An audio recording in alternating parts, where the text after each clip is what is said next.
Sanggar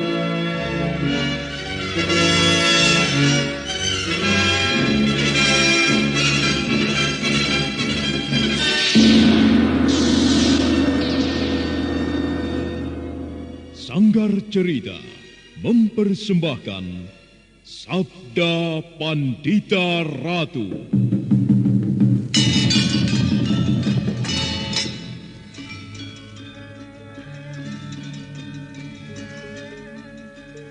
Apa yang kau lakukan di Kediri? Kau berkeliaran di jalan-jalan dengan berpakaian compang-camping seperti pengemis. Sebuah cara yang sangat sempurna untuk menyembunyikan jati dirimu yang sebenarnya. Kalau kau melihatku dalam keadaan seperti ini, karena memang seperti inilah aku akan mengamuk. Aku akan mencari kematian. Bumi ini sudah terlalu lama ketempatan tubuhnya yang penuh kotoran. Sekaranglah saatnya aku menemukan jalan kematian yang paling sesuai. Aku Kumbakarna. Akulah Kumbakarna.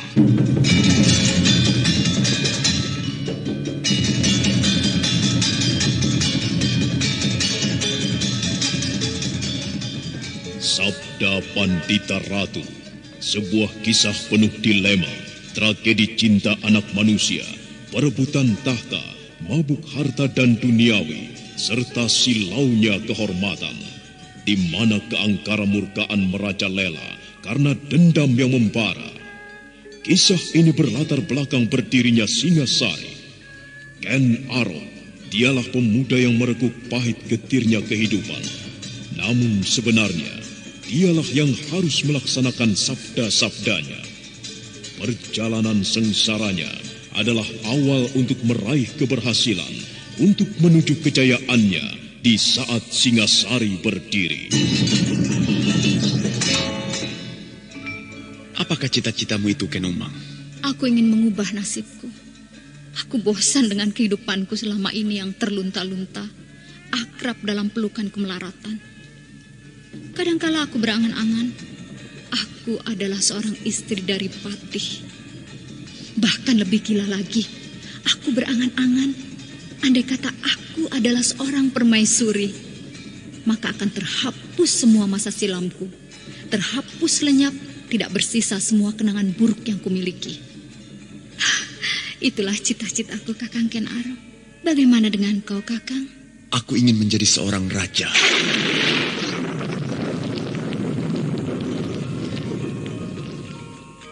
Sabda Pandita Ratu. Naskah ditulis oleh Pondra Swasti Langit, diolah oleh Agung Bahrodi, didukung oleh artis-artis terkemuka Ferry Fadli, Eli Ermawati, M. Abud, Ivone Rose, dan lain-lain. Teknik dan montase Ibing Arifin, dengan sutradara Dian Pertiwi. Sabda Pandita Ratu, kali ini dalam episode ke-14 dengan judul Raja Kalacakra.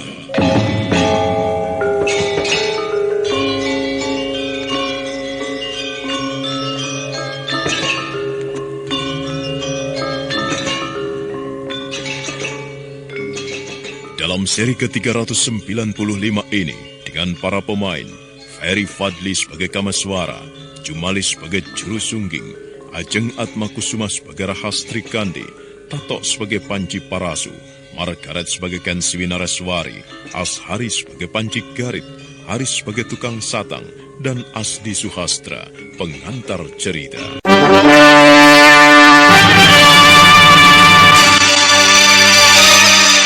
Wahai pecinta sandiwara radio, penikmat musik tanah air, dan pelestari budaya luhur bangsa, di mana saja Anda berada.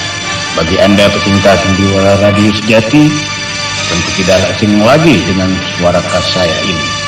Ya, saya Juni Musus, pemeran tokoh Rati Sangapa dalam serial Sungging Prabangkara, tokoh Adipati Mandura Rejo dalam serial Wahyu Astabatra, tokoh Kiwanoro dalam serial Jaga Badan. Bukan itu saja.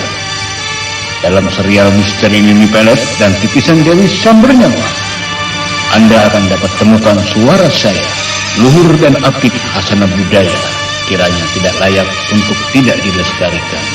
Indah dan lezatnya sederet kenangan tentunya akan teramat manis untuk dilupakan. Satria Collection siap hadir sajikan solusi di mana saja. Kita dapat kembali segarkan indah dan manisnya berlaksa kenangan puluhan warsa silam. Di sini syarat tersuguh serangkum warna budaya, sederet musik kenangan tanah air yang pasti tidak pernah usang oleh pergeseran mode dan tantangan zaman. Yang lebih istimewa lagi, sejumlah serial sandiwara radio eksklusif tersaji di sini sebagai bentuk sarana hiburan bagi yang mengaku sebagai pengagum karya anak bangsa dan pecinta sandiwara radio sejati.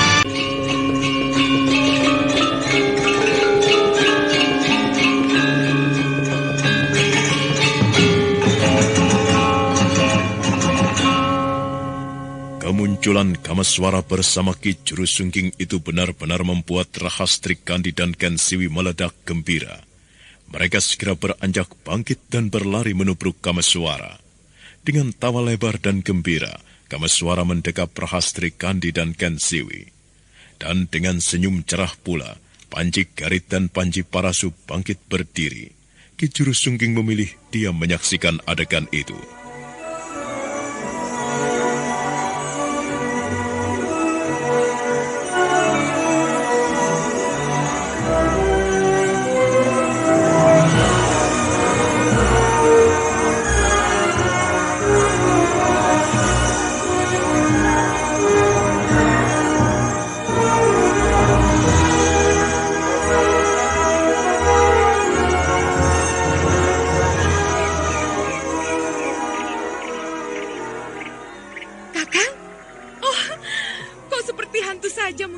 Tiba-tiba di belakang kami. Aku bukan seperti hantu, Ken Siwi. Akan tetapi memang hantu. Semula kami cemas, kami tidak akan bertemu dengan Kakang. Ternyata di sini kita malah bertemu. Berarti Candi Swambara Budura itu telah dekat. Benar demikian? Kau lihat dua gunung di arah barat itu. Dua gunung itu bernama Merapi dan Merbabu. Di sebelah sananya lagi, tidak kelihatan dari sini, terdapat Gunung Sumbing dan Sindoro. Di dekat kedua gunung yang terakhir itu, ada gunung yang diberi nama Gunung Tidar.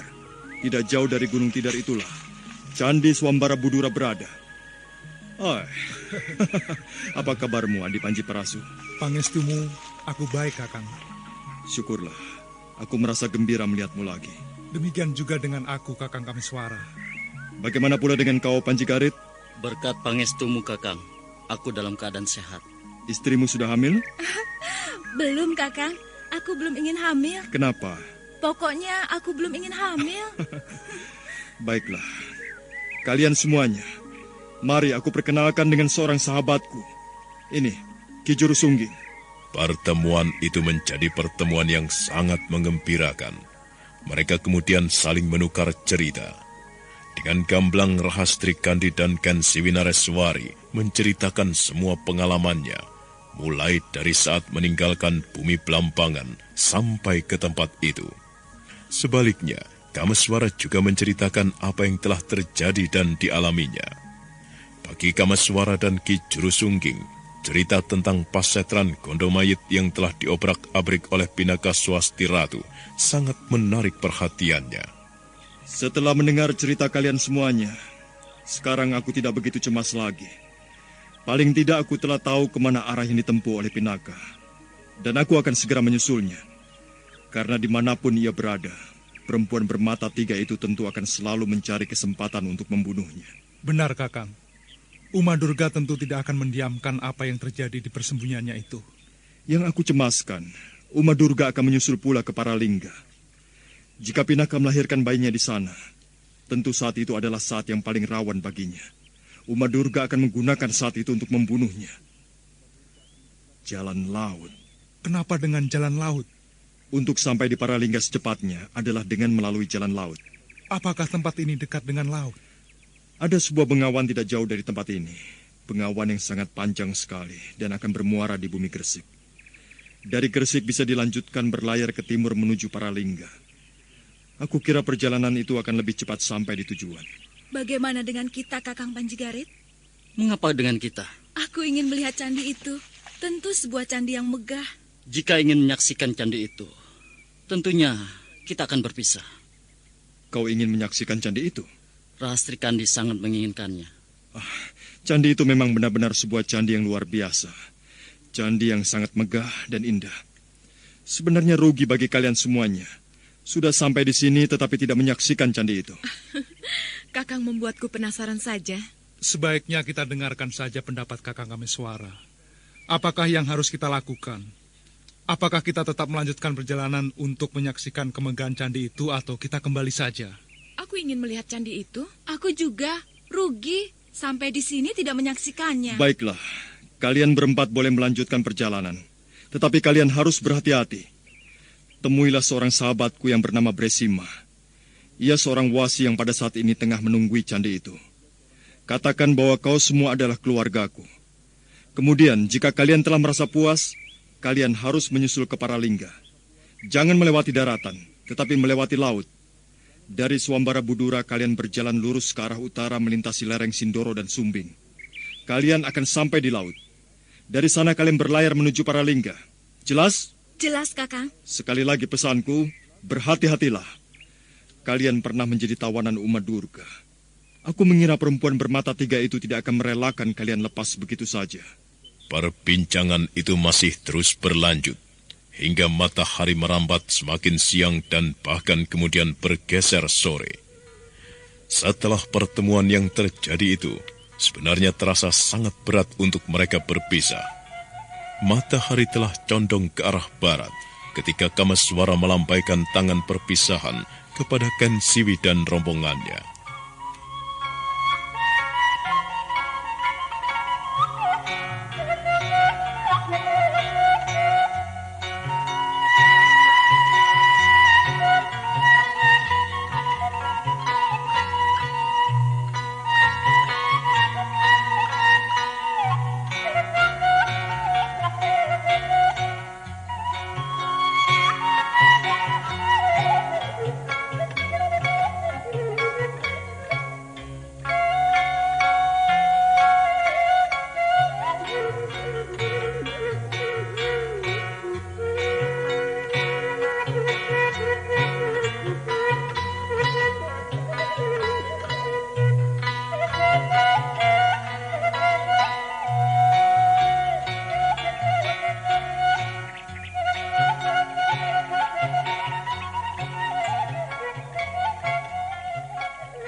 Bagaimana pendapat Ki Juru tentang mereka?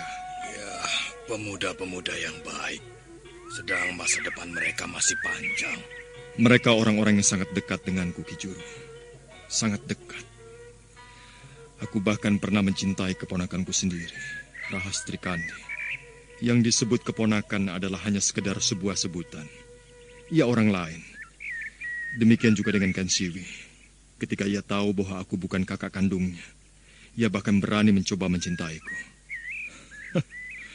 Ruwet. Panji Parasu. Ia orang yang malang.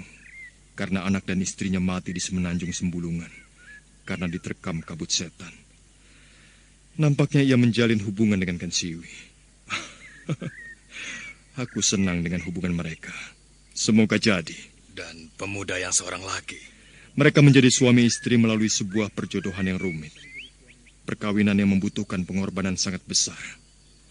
Panjigarit kehilangan ayahnya karena ada pihak luar yang ingin menggagalkan perjodohan mereka.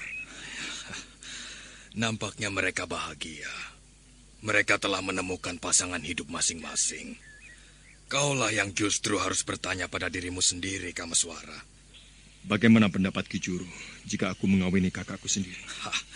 Kau bukan lagi manusia, tapi binatang. Aku sudah menjadi binatang, Ki Juru. Aku telah mengawini kakakku. Bahkan ia akan melahirkan. Atau malah mungkin pada saat ini ia telah melahirkan. Berbeda, Kameswara. Karena pada waktu itu kau belum mengetahui siapa dia. Sekarang, setelah kau mengetahui, namun kau tetap bermaksud memaksakan diri dan keinginanmu, saat itulah kau disebut binatang.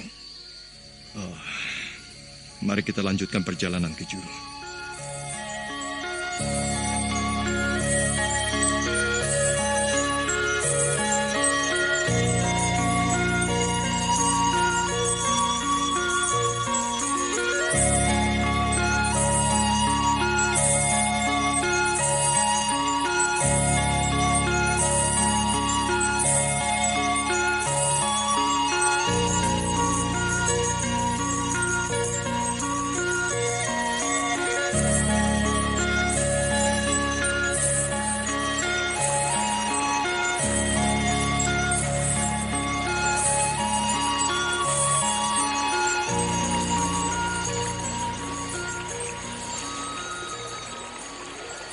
Bukankah ini sungai yang pernah kita lintasi dulu ke juru sungai? Benar, Kameswara.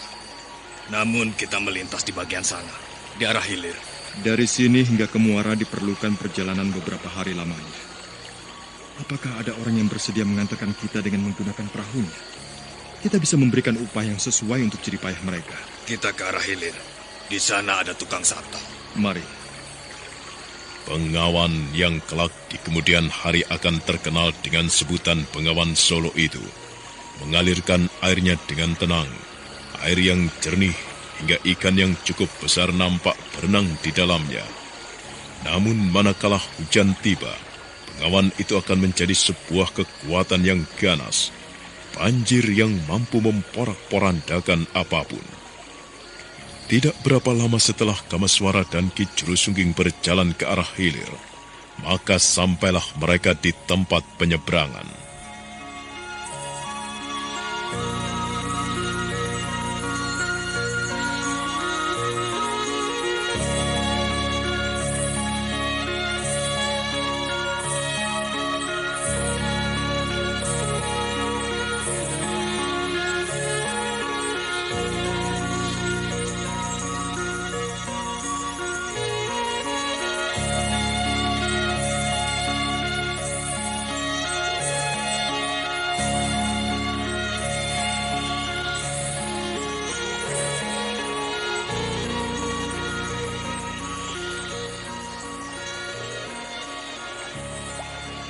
Itu mereka, Ki Juru. Ya. Selamat sore, Kisanak. Oh, selamat sore. Apakah Kisanak berdua akan menyeberang? Kami berdua tidak hanya sekedar akan menyeberang, Kisanak, tetapi bermaksud untuk menyewa satang yang kau miliki. Atau jika Kisanak bersedia, kami bermaksud meminta bantuan Kisanak untuk mengantar kami. Tentu saja dengan upah yang memadai. Kalian berdua akan kemana? Kami akan ke muara sungai besar ini. Berapa upahnya? Apakah kalian berdua sudah pernah menempuh perjalanan ke muara melalui Bengawan ini? Belum, Kisanak. Nah, jika belum, aku sarankan sebaiknya urungkan saja niatmu. Mengapa? Mengapa kami harus mengurungkan? Air Bengawan ini akan mengalir tenang hingga ke muara. Dan dibutuhkan waktu beberapa hari lamanya untuk sampai di sana. Akan tetapi, meski Kisanak membayarnya berapapun, aku tidak bersedia. Mengapa? Ya, karena aku masih sayang kepada nyawaku. Apakah ada sesuatu yang ditakuti, Kisanak? Iya. Apakah itu? Perampok. Perampok? Ya. Dulu aku sering mengantarkan orang yang bermaksud menempuh perjalanan hingga ke hilir. Aku bisa menerima upah yang pantas untuk apa yang aku kerjakan itu. Namun sekarang aku tidak berani lagi sejak munculnya perampok-perampok itu. Bagaimana, Kameswara? Bagaimana kalau satang yang kau miliki itu kami beli, Kisanak? Kau bermaksud memaksakan diri melanjutkan perjalanan lewat Bengawan ini? Iya. Kau tidak takut dengan perampok itu? Jangan pikirkan soal itu. Lagi pula kami tidak membawa apa-apa yang pantas untuk dirampok. Bagaimana? Kisanak keberatan menjual satang ini? Kami akan membelinya dengan harga yang pantas. Dan Kisanak bisa membuat lagi. Bukankah di sini banyak terdapat bambu petung sebagai bahan baku satang? Iya. Baiklah, aku tidak keberatan menjualnya. Jika harganya memang pantas. Meskipun aku merasa sayang dan cemas dengan nasib kalian. Berapa kalian akan membeli satan milikku ini?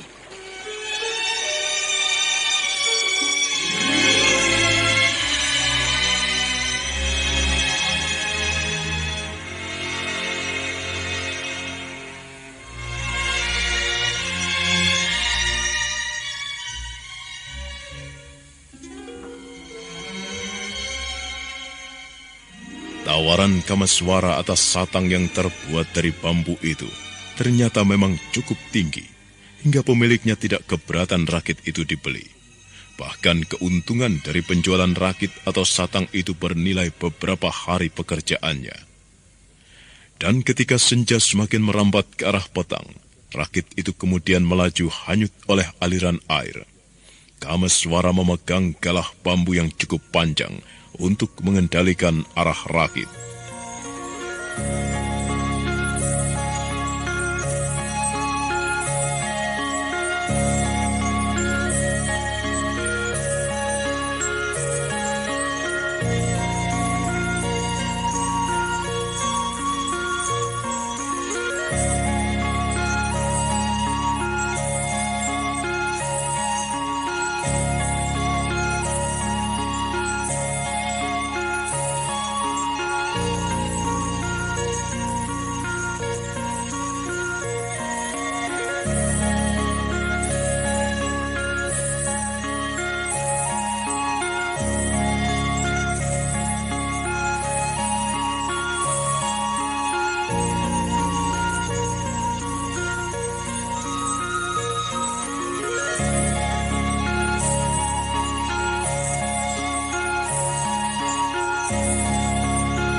Bagaimana dengan perampok-perampok itu, Kamaswara? Kita akan menumpasnya. Kita berharap di sepanjang perjalanan melalui Bengawan ini, kita akan bertemu dengan mereka. Kau akan menumpasnya? Benar.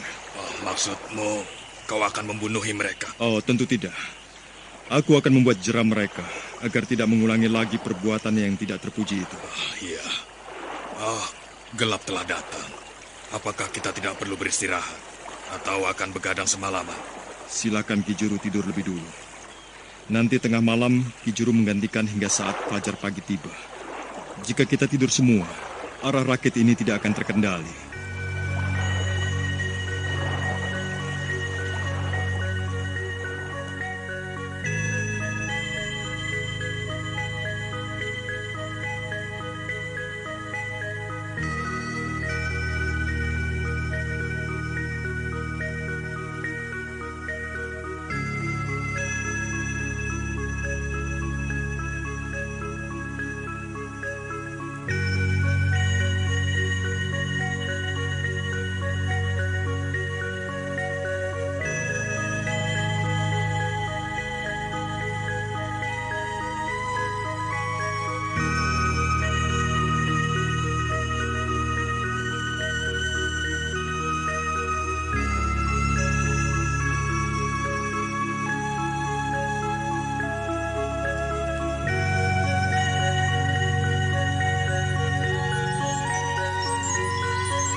Maka demikianlah, perjalanan melalui Bengawan itu ternyata memang lebih cepat daripada melewati hutan, harus merambah semak sulur dan akar-akar.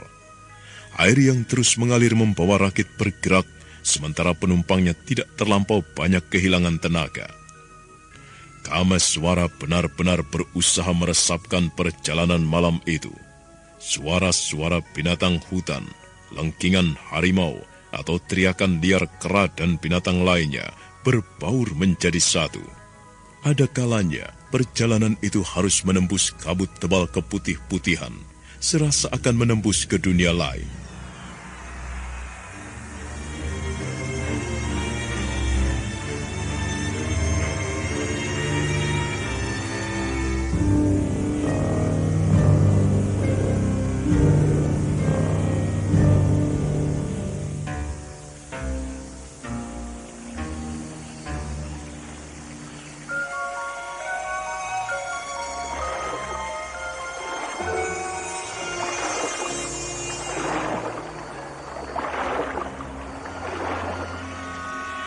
Ki Juru, bangunlah.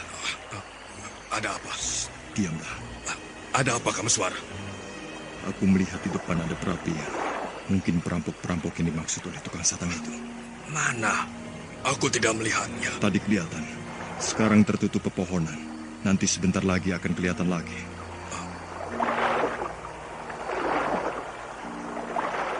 Iya. Aku sekarang melihatnya. Kita tepikan rakit ini. Kita lihat siapa mereka. Kameswara dan Ki Jurusungging segera mengarahkan rakit menepi. Suasana gelap gulita, namun dengan jelas baik Kameswara dan Ki Jurusungging yang mempunyai ilmu kanuragan yang tinggi itu dapat melihat keadaan di sekitarnya. Setelah berada di daratan, dengan mengendap-endap, Kameswara dan Ki Jurusungging mendekat.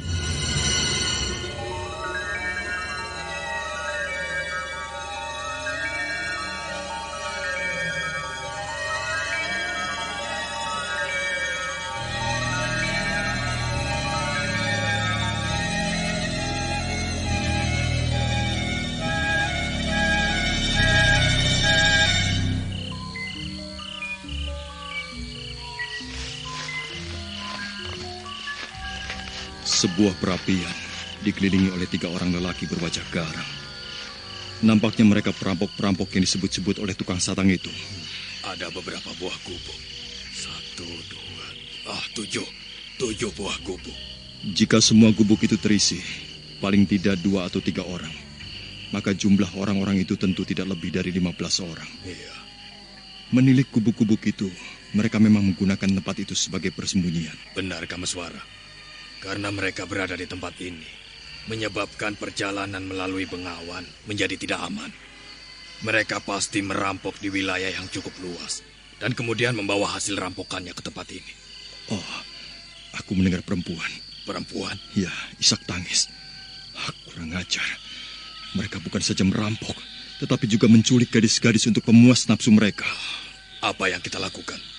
Aku akan mengambil lebih dulu perempuan itu, untuk mendapatkan keterangan siapa sebenarnya gerombolan yang cukup besar itu. Ki Juru menunggu di sini. Baik, aku akan mengamati keadaan.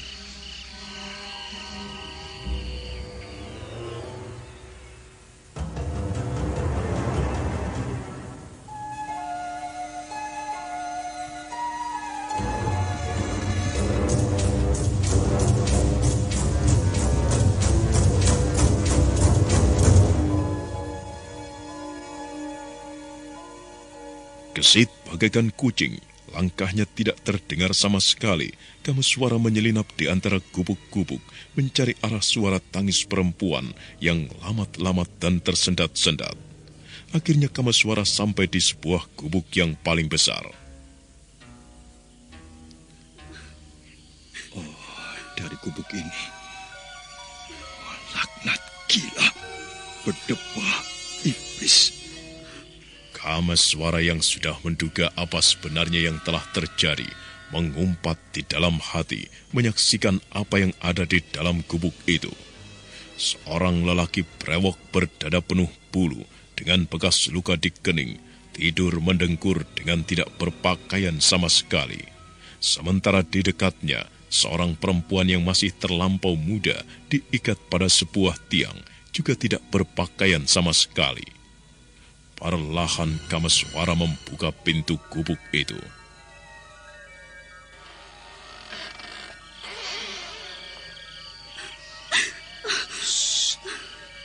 Aku akan menolongmu. pakai bajumu dan ikut aku. Iya, iya.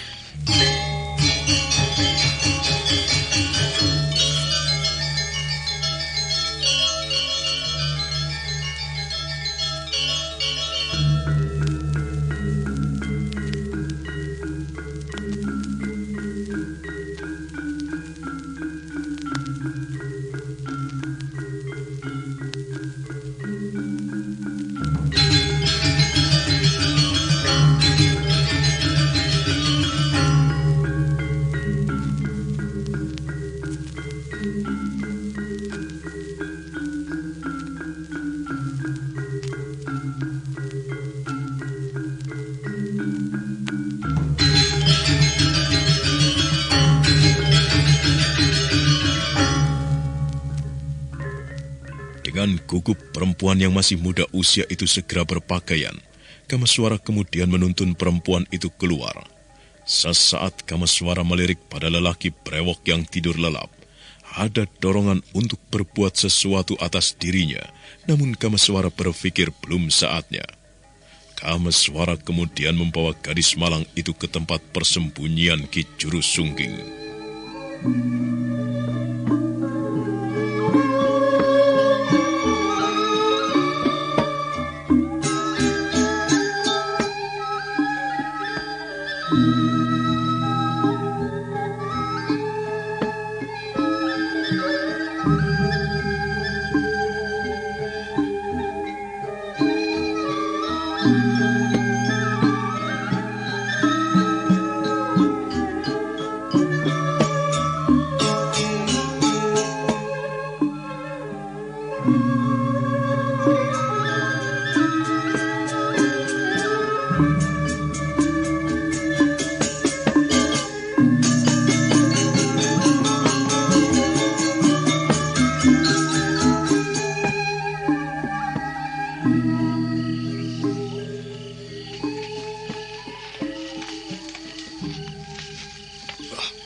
Berhasil, Kamaswara.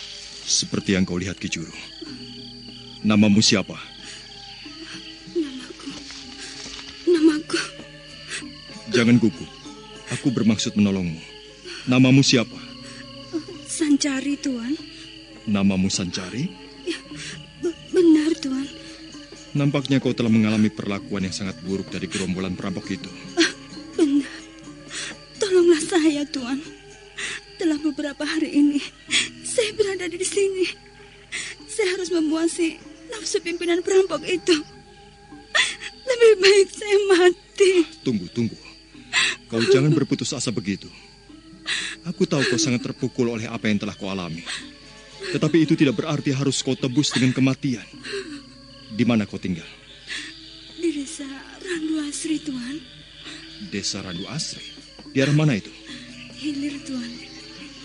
Bagus jika ke hilir. Aku bersama seorang sahabatku ini akan mengantarmu kembali. Para perampok itu harus mendapatkan pelajaran, Ki Juru. Aku sependapat, Kamaswara. Lalu apakah yang akan kau lakukan? Mereka harus kubuat jerah. Kamaswara memandang ke arah perapian yang dibuat para perampok itu. Bau sedap ayam hutan yang mereka panggang sampai di tempatnya berdiri.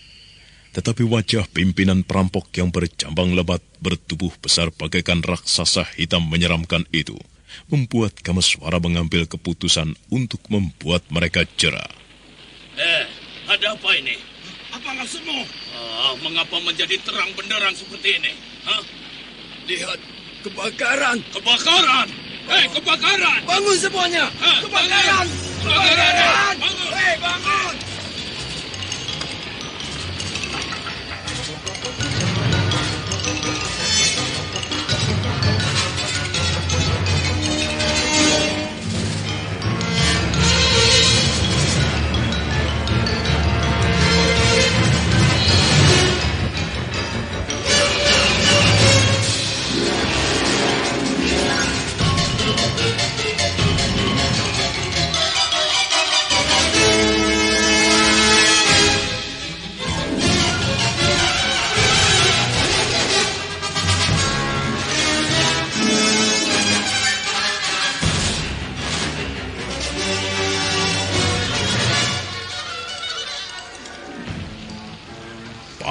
perampok itu berloncatan keluar dari dalam gubuk masing-masing.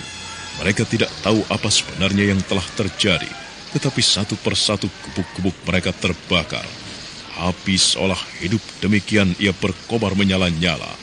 Api itu seolah hidup dan mampu meloncat ke arah gubuk yang lain dan melahapnya hingga ludas.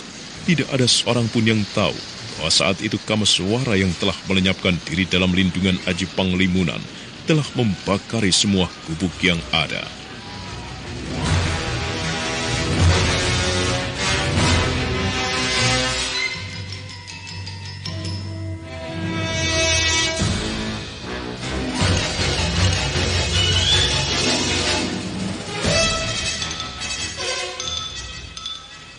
Perbuatan siapa ini? Hah? Perbuatan siapa ini? Siapa yang membakar gubuk-gubuk kita? Hei, siapa? Kami tidak tahu, Ki Lurah. Tiba-tiba api berkobar. Bukankah kalian yang mendapat giliran untuk berjaga-jaga malam ini, ha? Benar, kami Ki Lurah.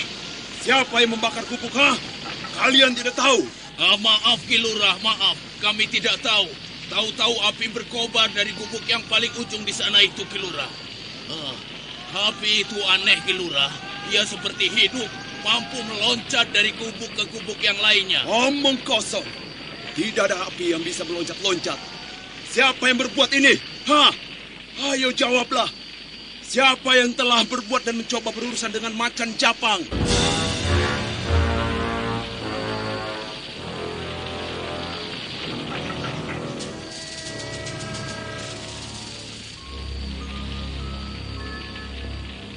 Parat, siapa yang melakukan, ha? Barangkali perempuan itu, Ki Lurah. Kami tidak melihatnya. Dia mungkin, Ki Lurah. Hah? Mana dia? Mana dia? Cari dia. Ayo, cari dia. Dia yang telah membakar gubuk-gubuk kita. Temukan perempuan itu. Cepat! Para perampok itu kemudian berlarian memeriksa segala sudut, namun mereka tidak menemukan yang dicari. Pimpinan perampok yang bernama Macan Japang itu tidak habis-habisnya mengobrol umpatan-umpatan kotor. Bagaimana? Kami tidak temukan, Ki Lurah. Tidak ada, Ki Lurah. Bodoh semua. Kalian tolol dan bodoh semuanya. Mengapa untuk pekerjaan yang kecil macam itu saja kalian tidak becus melakukannya, ha? Bodoh dan tolol. Cari lagi. Cari sampai ketemu. Dia pasti tidak terlampau jauh dari tempat ini. Cari menyebar semuanya. Cepat. Bawa obor. Nyalakan obor. Temukan perempuan itu. Ayo.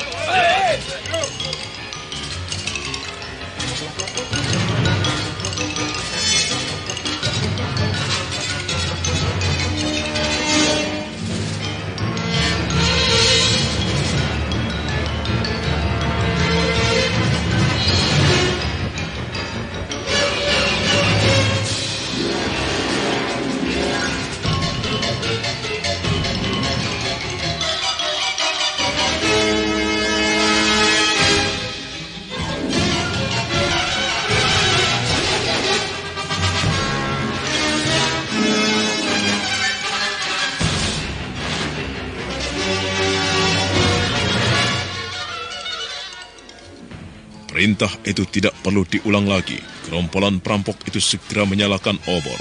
Mereka bergerak ke segala arah untuk mencari Sancari yang telah lenyap dan diduga telah membakar gubuk-gubuk mereka. Tinggal Macan Japang sendiri di antara kobaran api yang menjilat kayu-kayu gubuk. Macan Japang tersentak melihat bayangan hitam yang menerawang membelakanginya. Bayangan seseorang yang sedang merenungi kobaran api. Macan Japang memperhatikan punggung orang itu beberapa saat lamanya.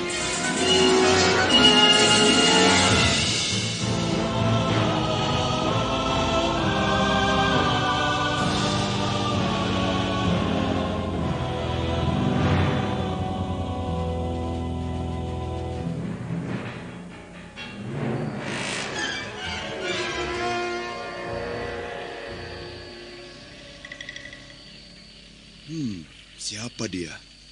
Nampaknya bukan anak buahku. Bukan.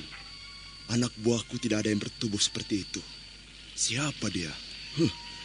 Tentu dia yang telah membakar gubuk-gubuk itu. Siapa dia? Tentu dia yang telah membakar gubuk-gubuk itu. Keparat, ia orangnya. Dengan langkah lebar, Macan Japang mendekati bayangan orang yang berdiri di dekat gubuk yang terbakar paling ujung. Namun Macan Japang tersentak.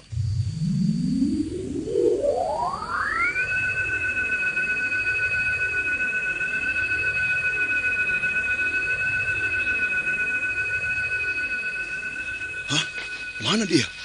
Mana orang tadi? Tidak ada. Tadi ia di sini. Sekarang sudah tidak ada. Kemana orang itu? Atau mataku yang salah lihat? Rasanya tidak. Aku yakin aku tidak salah lihat. Mataku belum lamur. Aku melihat orang itu dengan jelas.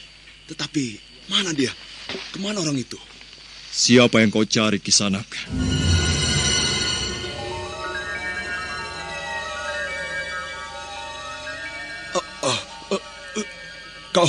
Kau. Kenapa? Aku kenapa? Kaukah yang tadi berdiri di sini? Iya. Siapa kau? Aku Barong Klodran. Pernah dengar nama itu? Barong Klodran? Iya. Aku adalah makhluk danyang penghuni hutan ini. Mengapa kau malah tertawa? Kau tentu sedang mencoba menakut-nakutiku ke sana. Dan kau pikir aku akan takut meski kau mengaku biang jin setan sekalipun. Jadi kau tidak percaya jika kami bertiga adalah danyang dari hutan ini? Hah? Mengapa kau menjadi tiga? Seharusnya kau telah mengenalku. Telah sekian lama kau tinggal di hutan ini, namun tidak juga mengenaliku. Aku bisa menganggap itu sebagai suatu penghinaan. Penghinaan karena kau tidak saja tidak mengenalku, namun juga telah berani mengotori tempat ini dengan perbuatan buruk. Kau harus mendapatkan hukuman. Kau akan kubakar dengan api yang menyala berkobar-kobar itu. Ternyata hati Macan Japang yang tubuhnya hitam legam, buruk, mengerikan dan bercabang lebat bagaikan raksasa itu tidak memiliki jantung dan hati yang sekekar wujudnya. Menyaksikan seorang pemuda yang mengaku danyang, hatinya sebenarnya telah berdesir. Apalagi ketika menyaksikan pemuda di depannya itu telah membelah diri menjadi tiga sama wujudnya.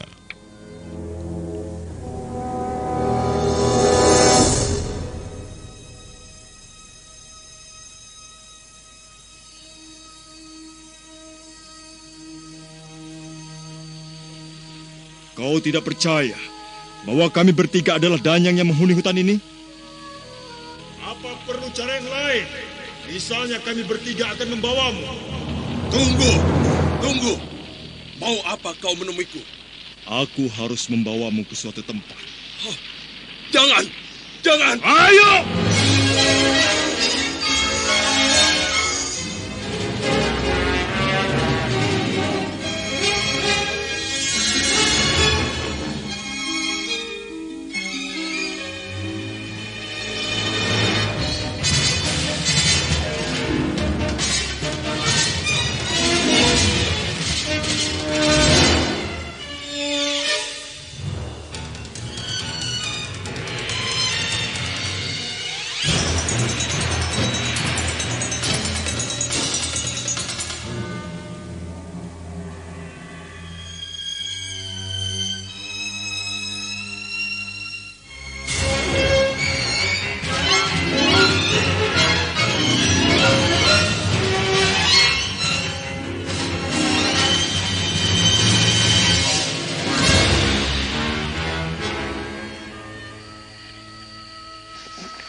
Berhasil kau menemukan perempuan itu? Tidak, aku tidak berhasil menemukannya. Sial!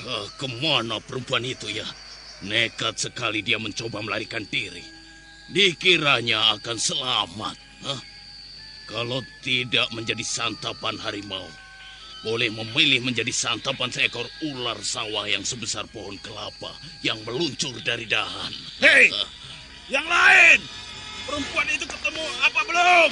Belum. Siapa yang bawa obor hampir padam itu? Aku. Perempuan itu ketemu? Belum. Baiklah. Kita berpikir lumrah saja. Kita telah mengaduk-aduk tempat ini. Namun perempuan itu tidak berhasil kita temukan. Untuk apa kita mencarinya? Kalau Ki Lurah masih membutuhkan kehangatan tubuh perempuan, kita bisa mencarikannya lagi. Tidak ada gunanya perempuan itu dicari. Ia pasti akan mendapatkan hukumannya sendiri. Di hutan macam ini, bagaimana ia akan selamat? Ayo kita kembali. Ayo kita kembali.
Ki Lurah tidak ada. Apa? Ki Lurah tidak ada. Kemana Ki Lurah? Ki Lurah! Ki Lurah! Mungkin Ki Lurah mencari juga. Kita tunggu saja. Tetapi tidak biasanya Ki Lurah berbuat demikian. Siapa tahu Ki Lurah melihat sesuatu dan kemudian mengejarnya. Baiklah, kita tunggu saja. Payah. Barang-barangku ludes dimakan api.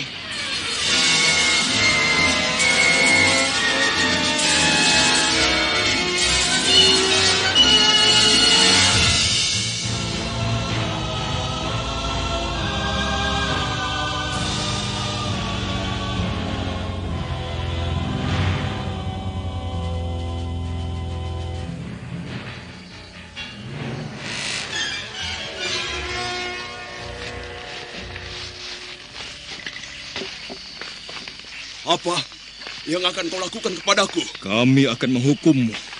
Perbuatanmu terhadap perempuan itu tidak bisa dimaafkan. Kau harus dihukum mati.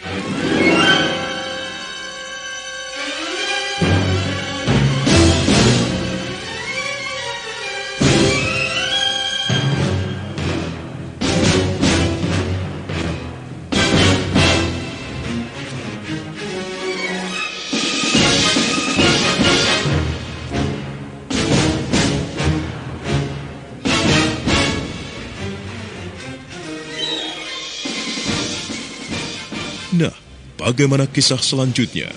Saudara pendengar, untuk mengetahui jawabannya, ikutilah kelanjutan kisah ini dalam seri berikutnya. Sampai jumpa.